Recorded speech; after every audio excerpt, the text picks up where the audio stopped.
This is a foundation inspection. I'm standing at the right side elevation. You can see here we have a lot of exposure of the foundation, which once was below the floorboards, and this is caused by erosion. The main cause of it is going to be this water downpipe here, the gutter downpipe, but also water is going to run off the roof here and hit down here, so that just needs to be rebuilt. We're moving to the front elevation. I can see the foundation is still exposed in places along here. Yeah, there's exposure all the way along here.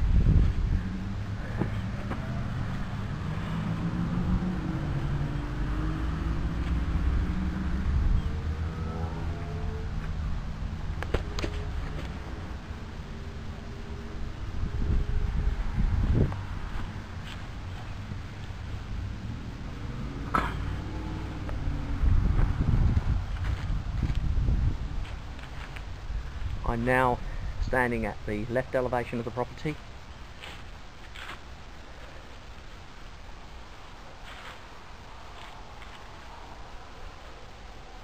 And there's a water pipe here. Almost certainly at some point that would have been connected to the water heater tank as the drain line for the temperature pressure relief valve, or the actual sink, or the safety pan. I can tell you I've already looked at the water heater, it's not connected at the moment.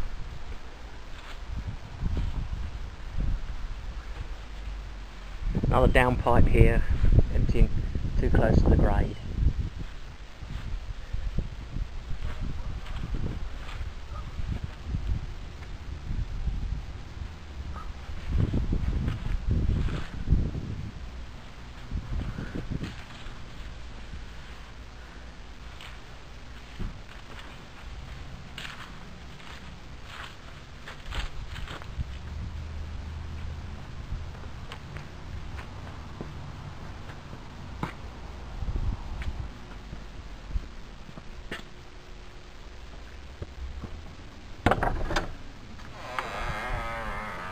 We're now at the rear elevation of the property.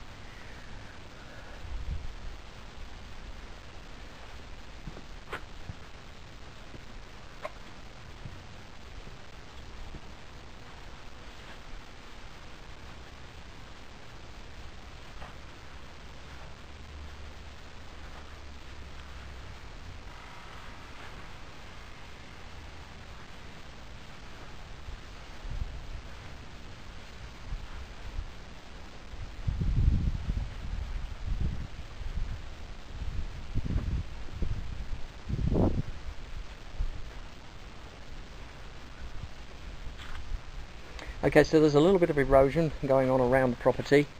A number of places the soils are a little low, they need to be rebuilt. What you want is the soil to come up to about 4 inches from the top of the siding. So the siding finishes here, there should be about 4 inches of space and in the ground, and that gives it good support for the foundation. This is a grading inspection. We're at the rear right elevation. The grading is very good. It drops away from the property, meaning that it's going to drain. You won't get wet spots on this elevation at all. Yeah, there's enough of a slope here and here for water to drain away. It's not gonna pool next to the foundation. Let's go and have a look at the left elevation.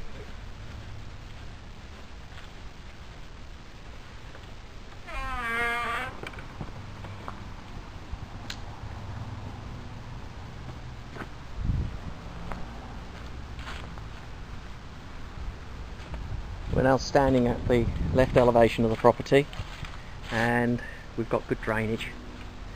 Now around the property you've got wood. This wood here is being used as a flower bed. This is a problem. This actually attracts wood destroying insects, and they actually like what you see here. That's like the hors d'oeuvre, and the main course is the house. So I would recommend that you have a termite inspection carried out here, because there is a possibility that they could be here. I'm not able or qualified to tell you whether they are or not, but I highly recommend you have a termite inspection. This is the front of the house. You can see we've got two very, very big trees. Now these trees have roots and they expirate thousands and thousands of gallons from around the building all the time. The other thing the roots do is they get under the foundation and can cause problems, and they can also get into the drain. And I recommend that you have the drain scoped before you move in. Have a camera put down, make sure that the house hasn't, the sewer system hasn't got roots in it. I came from a house this morning that had exactly, in the colony, had exactly that problem. Had roots in the drainage system. So we're now at the right elevation, so grading is very good around the house completely. This is the roof inspection, and I'm concerned about ventilation in this roof. Up here at the gable end is a small ventilation area. I haven't done the calculations yet, but I don't think it's going to be sufficient to ventilate the attic. There's another one at the far end over the garage, and I'm assuming it's all one attic, but we'll check when we get in the attic. So there are no soffit vents at the soffits. The gutter system on the front right hand elevation is loose on both sides of the porch.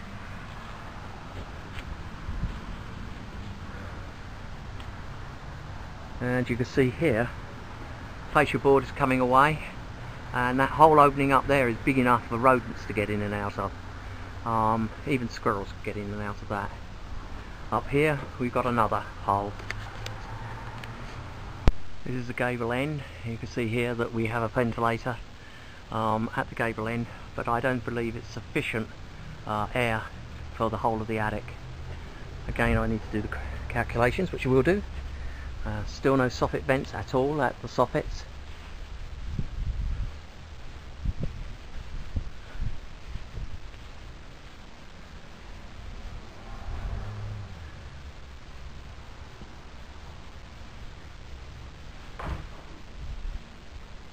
And there's no ventilation at the soffits at the right elevation of the property.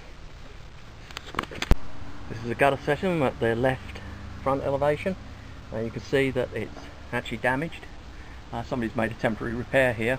That's not good enough. This gutter should be taken down and then put back up using the proper fixings. Left in this condition here, it's going to leak. It's going to be about as useful as a chocolate teapot. This is the roof inspection. We're at the moment at the left front elevation, and we're going to look at the condition of the flashings and the shingles and the roof in general. Here we have a vent, that's correct, and we have a dryer vent here.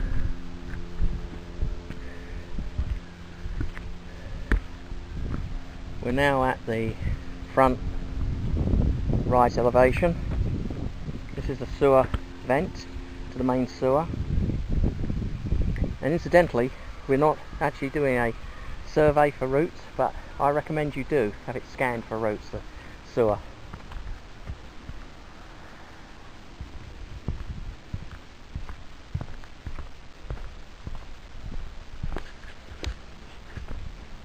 We're moving to the front elevation, the porch area. I wanted to have a look at the flashings that are down here.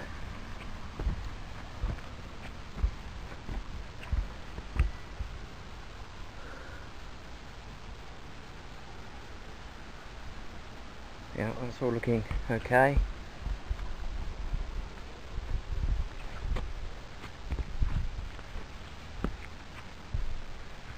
And another couple of vents are looking in good condition. This is the chimney. Been a bit of caulking around siding here. You see they've used clear caulking. It's unlikely to keep water out. The way in which you keep water out there is some internal flashing inside, and clearly that's stopped working and somebody's found it's leaking. I recommend the siding is disassembled and then correctly installed with the right flashings to prevent water penetration. This is a chimney cap and fire and spark screen, which is good.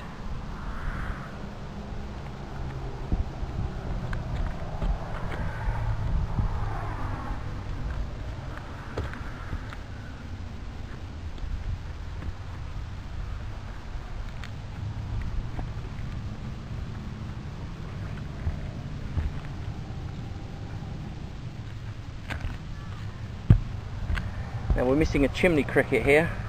Cricket is a small little subroof, goes between the chimney and the roof, and it prevents debris building up around the chimney.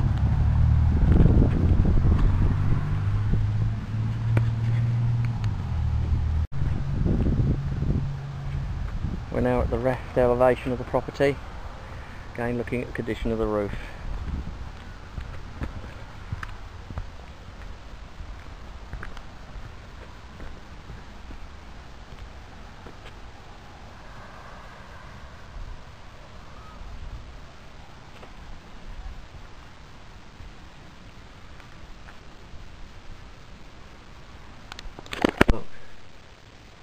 This is the attic inspection. I'm only going to be inspecting from the attic access because there are no service boards going into the attic proper.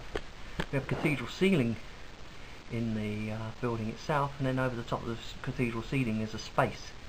In that space we've got the ducting. Ducting looks in new condition, looks like it's been replaced. The insulation is there, it's a fibre batting insulation. That should be quite effective, and the roof itself has the decking has a radiant barrier on it, which is very good news. It'll reduce the heat in this attic considerably. However, it doesn't remove the need for fitting soffit vents. Soffit vents should be down here at the soffits to allow ventilation to come into the actual property and allow the air flowing from the bottom of the vents, the soffits, up into the roof vents at the top.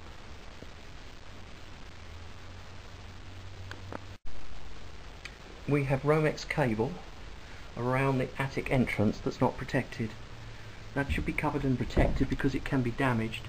You can see here that the Romex cable runs from underneath the floorboarding, which has been put over the top of it, and somebody has notched the joist to allow the cable to come through. Notching joist is not a good practice. I recommend it's followed, but it's not a big joist notch, so it shouldn't cause too much of a problem. But all of the Romex cable in and around this area should be protected. I'm looking at the gable end of the garage, and I can see that the gable end vent is actually covered, so there's no gable end ventilation at the rear of the property. There are powered vents at the property. Here's a powered vent here, and there are a number of other powered vents. And they will be temperature controlled and will turn on and off as the temperature rises in the attic. But without the gable venting, the situation in ventilation in this attic is worse than I thought, so I recommend that vents are actually added to this property.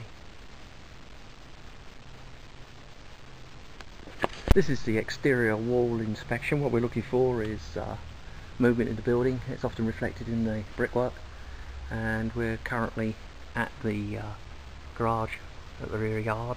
You see up in the corner here we've got a brick broken, or the mortar around the brick is broken.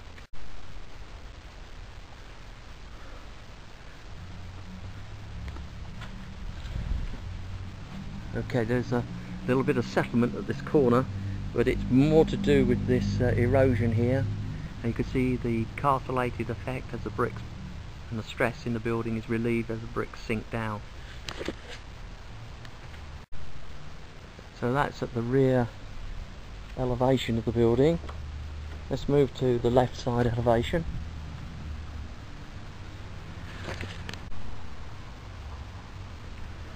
That's the rear elevation. We're looking at the walls over the garage. Move to the left elevation of the building. Again, we're looking for cracks in the brickwork that indicate movement in the structure. And here we have a differential crack running down to the foundation here. It runs from here down to the foundation. It's pretty cosmetic. It's very common to have this in Texas due to the nature of the soils in this area.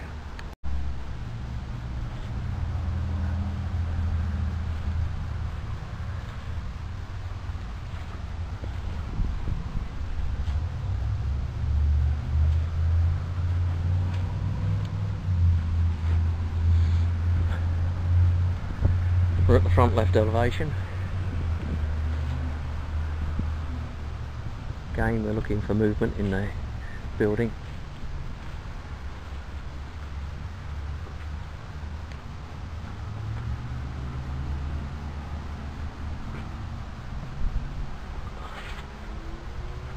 Now we have settlement here. You can see how these cracks are coming down. We're in the porch.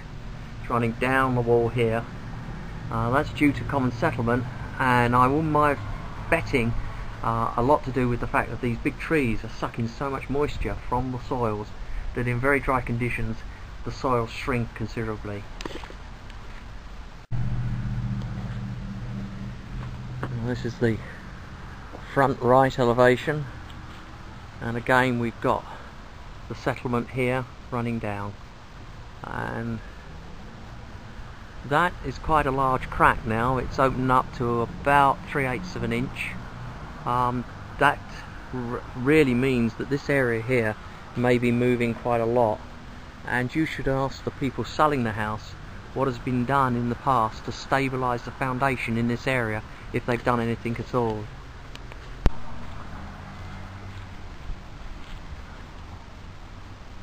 Now we have signs of movement on either side of this window here. Very small, but there nonetheless.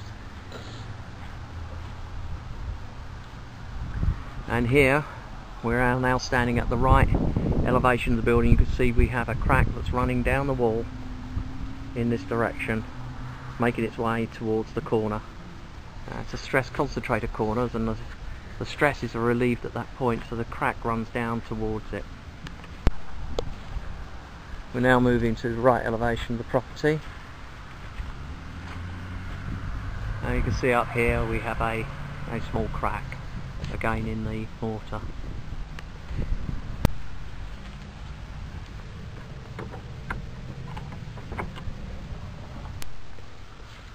I'm now at the right elevation of the property. Again, we're looking at the conditions of the walls.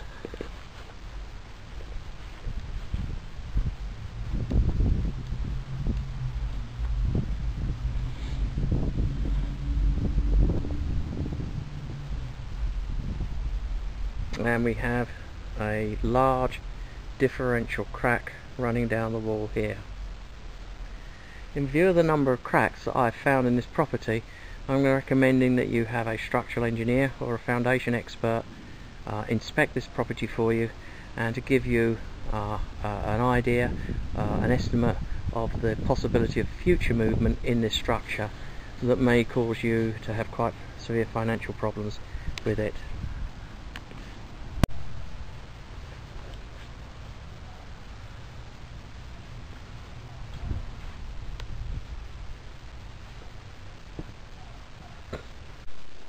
This is the internal walls and ceilings inspection.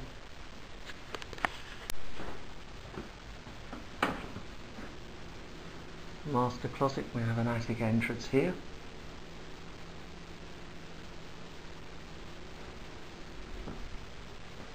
Now this house has been completely redecorated, and any signs of water penetration that may have been apparent would have been covered up by paint, so the only way we'll find out if there's water present is if it's wet.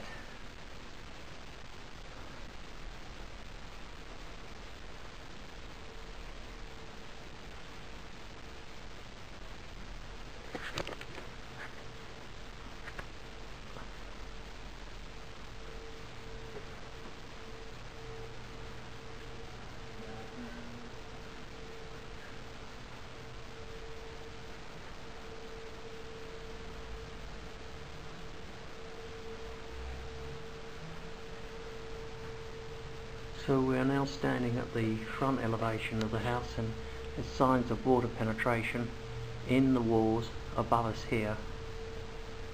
It's been painted over.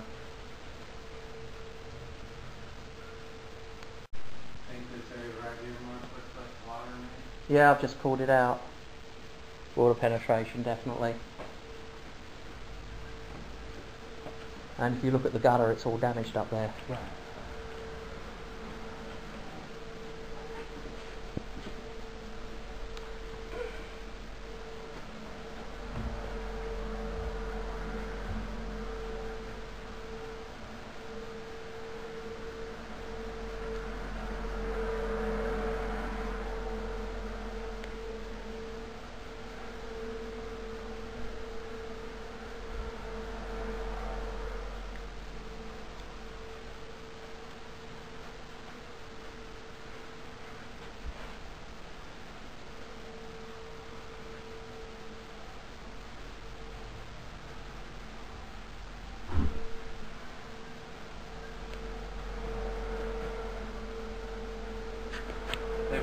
This is the exterior window inspection.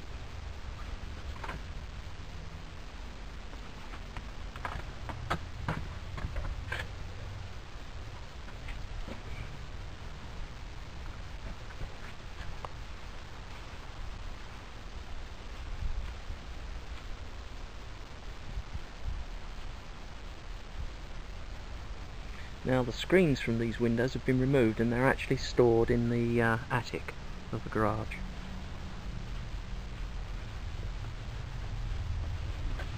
We're at the right elevation, again looking at windows.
We're now at the left elevation of the property.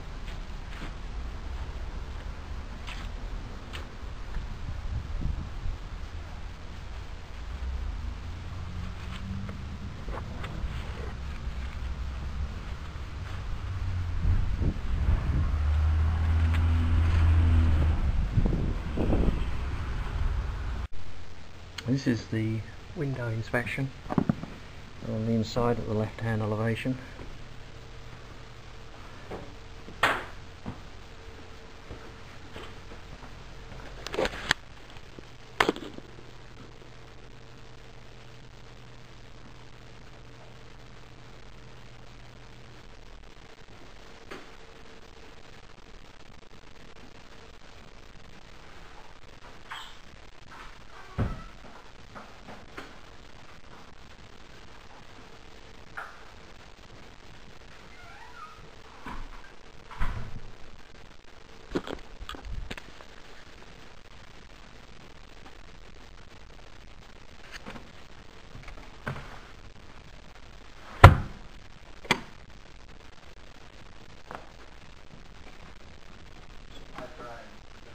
No go.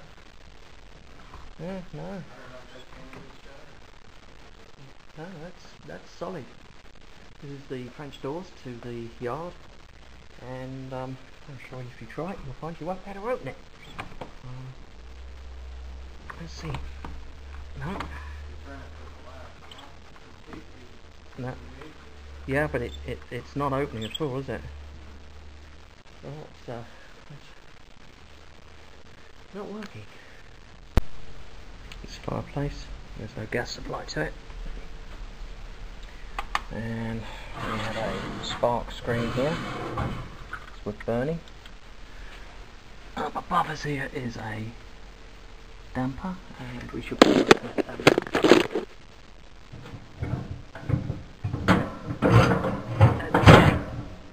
The damper's working. The new furnace makes a difference. We're measuring the heat from the furnace, and we've got a temperature now maximum of 102. Depends where there we go, 105 and rising. That's very good. This is the AC compressor. It's currently running.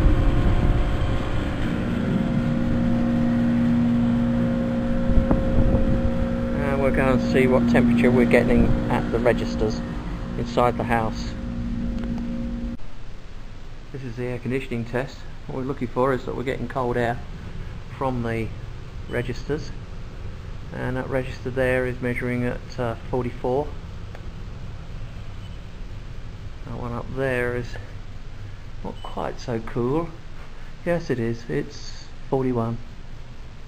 41, and our return air is 60. So we got a 19-degree drop, 61 here, 19-degree drop. That's good. Now the next thing is, are the registers in the right place?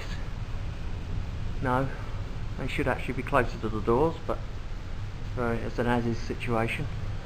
Going to the register up here, at least we've got one in the kitchen. And then we have one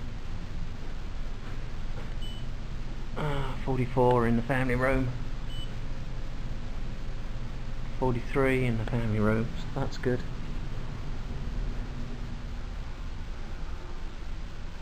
Now we're in the front bedroom,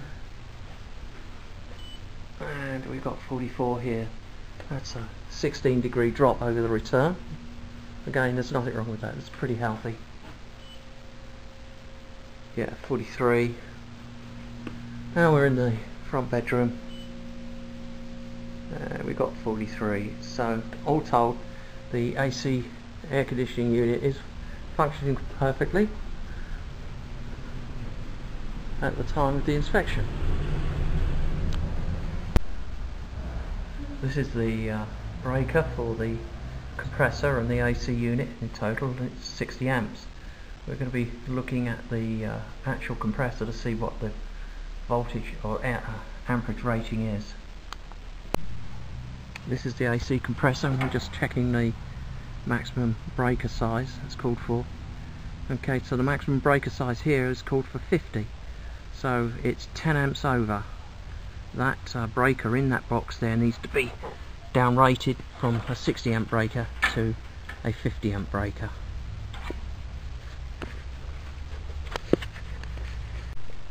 We're in the kitchen and we're testing the circuitry. This is our outlet, which was in 3 feet of water. We've got a sink here. Obviously you could fill that up with water, and if a device was to fall in there it would short out. Well, these outlets should have a GFCI on them, ground fault interrupter, and they don't. Wired correctly, but it's a no ground fault interrupter. That's true of this one over here too. And plug it in, and you can see it lights up, but it doesn't trip. So we're missing ground fault interrupters at the kitchen sink. Not a good thing. That must be corrected, because it actually represents quite a danger to anybody in and around the kitchen with electrical equipment. This is the electrical outlet. It's at the porch, and it's incorrect type of outlet cover. This cover, when I open it up as I'm doing here, allows me to plug in a electrical device, and it's not working, maybe tripped at the GFCI. It allows me to plug in the electrical device, and of course the cable come out here, but if it were raining there's no way of protecting that whole area. It's going to get wet, and so it needs to have a in-use waterproof cover fitted. I've reset the outlet in the garage, which is the GFCI, and now we have it working, and we can trip it to see if it works, and it does. Perfect. And all we need is an in-use waterproof cover on here and all the external outlets, and we're good to go. This is the cover for the water isolation valve for the house. It's actually down here under the bushes, and it's buried. I can't see the actual stopcock, which means it's going to have to dug out. Almost most times I find them when they're dug out, they're also rusted, so I'm going to list this as a non-functioning valve. This is the hose bib for the front of the yard, and it's leaking. I'm not going to open it. It may not close up. That needs to be replaced, and when it's replaced it also needs to have an anti-siphon device fitted to prevent it sucking water back into the drinking water supply. This is the hose bib at the rear elevation. I was going to test the water pressure, but I can't because there's no water to it. Some isolation valves here that are not operating correctly, so I think this plumbing in the yard in this area here needs to be investigated by a certified plumber.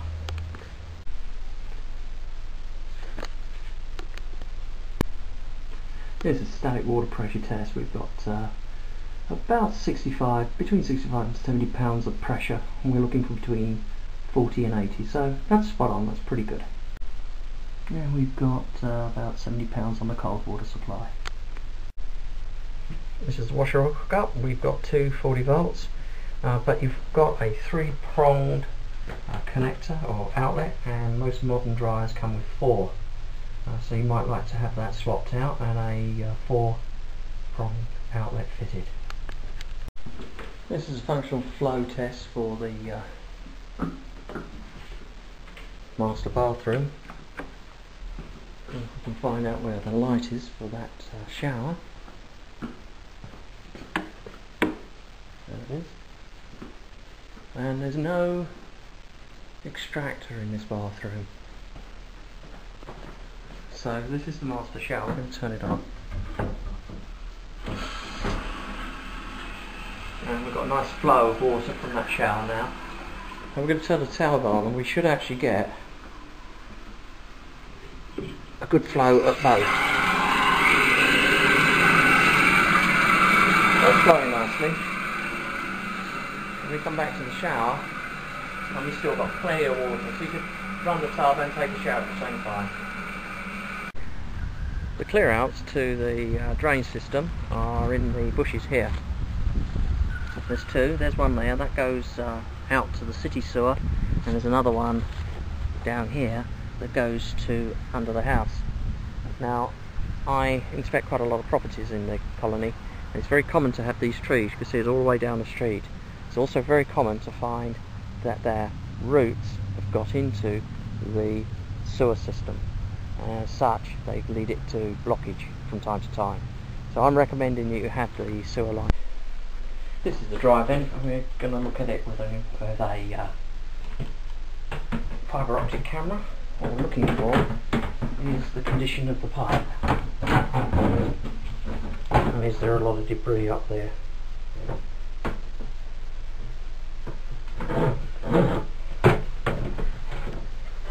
That's it, thanks. Okay.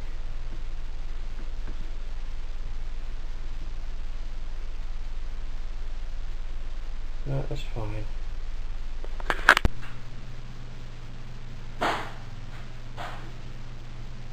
Well, this is infrared scan. What we're looking for is leaks in the plumbing system. We've been running the plumbing system in the bathrooms for a while, and if there was any water leaking out, let's show up now.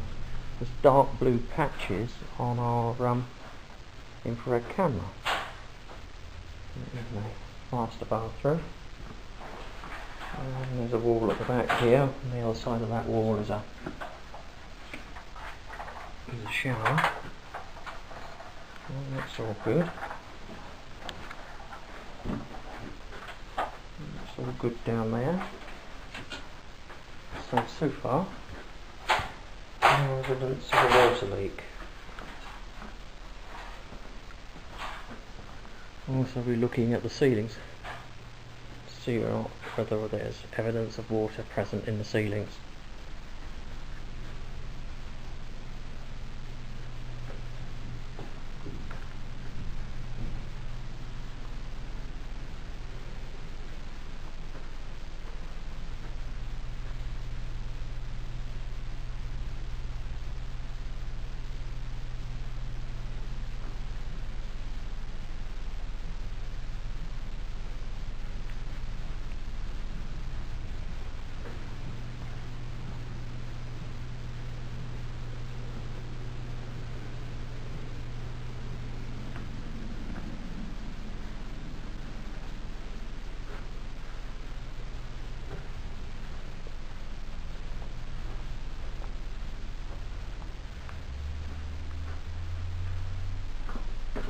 There's a shower the other side here. Just checking there's no water present.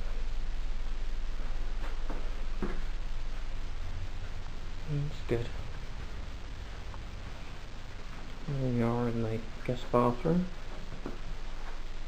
And we had this running for about 20 minutes earlier. And there's no water present. You can see in the tank, well, you can't see it very well on this video of it, Well, I can tell you, I can see the tank's half full of water. It just shows you the device is working. And that's it. It's all looking good. There's no indication of hot wires at the outlets.